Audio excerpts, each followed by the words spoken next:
Bonjour bien-aimés dans le Seigneur, ici votre frère Célestin. Alors, ce matin, j'aimerais vraiment partager une portion des Écritures avec vous, afin de booster quelqu'un, afin d'éclairer quelqu'un, d'éclairer les ténèbres de quelqu'un, afin que quelqu'un comprenne le message de la vie chrétienne, la marche chrétienne, et puisse se lever, être comme un Bérien, prendre les Écritures, lire, confronter les Écritures à ce qu'il entend par-ci et par-là. Mais avant de commencer, nous allons vraiment bénir le nom du Seigneur afin qu'il nous donne l'esprit de sagesse pour pouvoir livrer le message que l'humain veut livrer à quelqu'un ce matin. Nous prions. Père, nous bénissons ton nom, nous te rendons toute la gloire. Merci encore pour tes œuvres qui sont bonnes dans notre vie. Merci parce que tu es Dieu, merci parce que tu n'as pas changé. Ce matin encore, nous nous tournons vers toi parce que tu es la source de toute sagesse, de toute intelligence.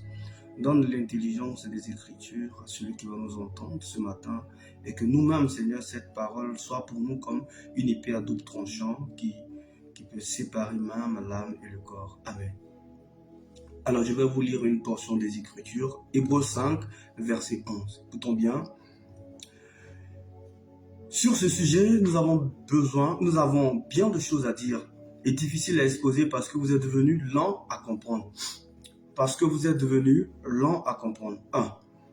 En effet, alors qu'avec le temps vous devriez être devenus des maîtres, vous avez de nouveau besoin qu'on vous enseigne les premiers rudiments des oracles de Dieu et vous en êtes venus à avoir besoin de lait, non de nourriture solide.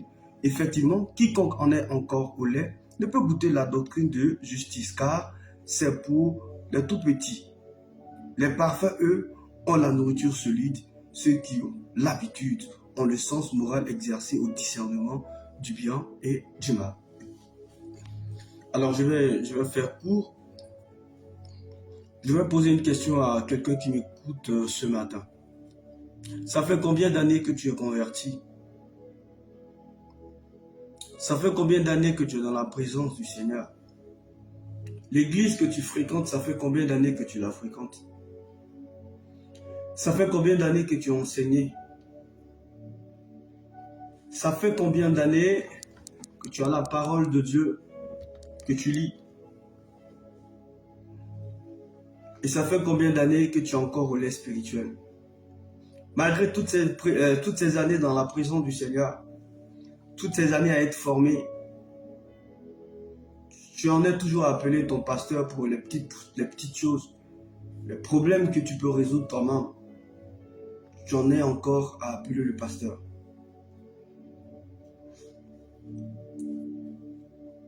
Pasteur, j'ai fait un songe, je ne comprends pas. Pasteur, je veux prendre une décision, je n'arrive pas à me décider. Des événements t'arrivent, tu appelles le pasteur. Dieu te parle, tantôt d'une manière, tantôt d'une autre. Tu appelles le pasteur. Où en es-tu dans ta marche avec Dieu? Penses-tu que Dieu se réjouit de te voir à cette étape, à l'étape de bébé spirituel?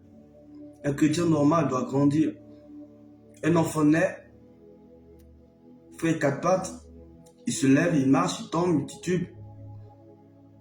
Enfant, jeune, adolescent, adulte et vieillard. Mais toi, tu es encore à 4 pattes.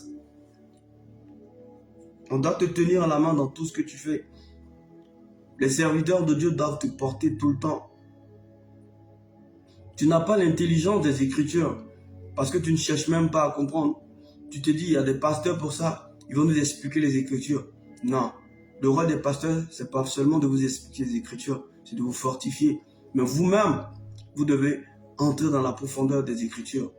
Cherchez à comprendre. Vous dites que vous êtes un champ de l'Éternel, mais vous n'avez aucune connaissance de la parole de Dieu.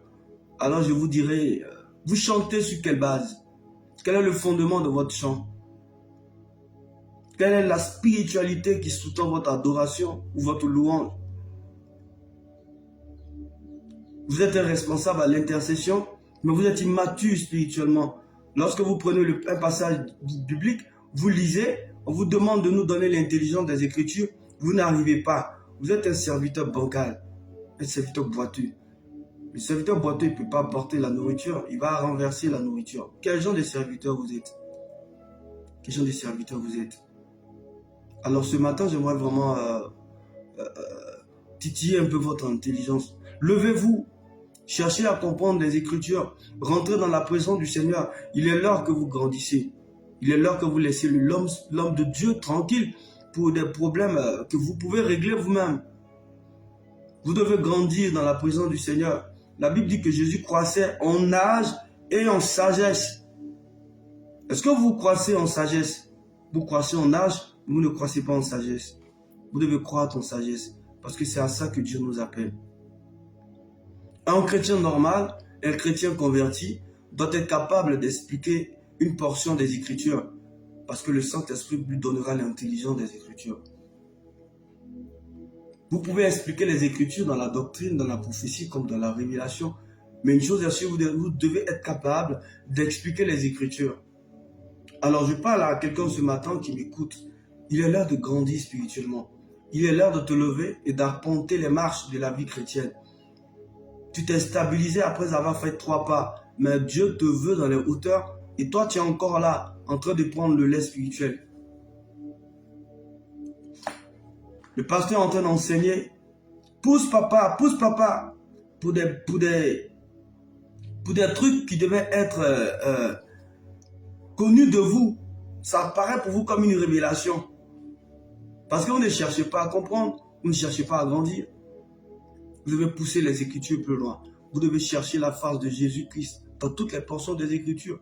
Parce que la Bible dit qu'il s'agit de lui, dans toutes les Écritures. Frère, il est l'heure que tu grandisses. Il est l'heure que tu laisses le bébé spirituel et que les dents qui t'ont poussé te servent à manger de la nourriture solide. Ça doit vous servir à quelque chose.